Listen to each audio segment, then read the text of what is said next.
užsienio reikalų viceministras, būtų jam duotas pavedimas Lenkijoje netyčia dalyvauti kokioj tai saugumo konferencijoje, kur dalyvauja Baltarusijos irgi užsienio reikalų viceministras. Ir netyčia prie kavos jie susitinka pasišnekėti. Sako, как так у вас там? Ну, у вас тоже плохо, ну, у нас тоже плохо, žinai. Nu, надо какие-то общения.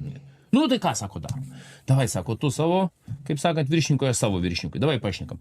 Gerai, sako, žiūrėkit, mes susitvarkome, nekyla tie balionai, bet mes atlaisvinam traukinys Vilnius-Minskas ten, žinai, ar ten, nežinau, koks ten dar, žinai, ten transportas, nežinau, nu kažką ten tokio, žinai.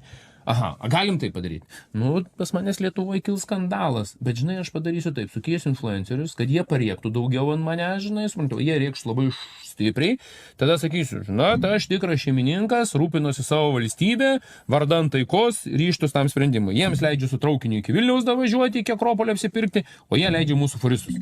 Lietuvoje mano reitingai kyla, aplodismentai, Baltarusijai Batė irgi išeina kaip nugalėtus.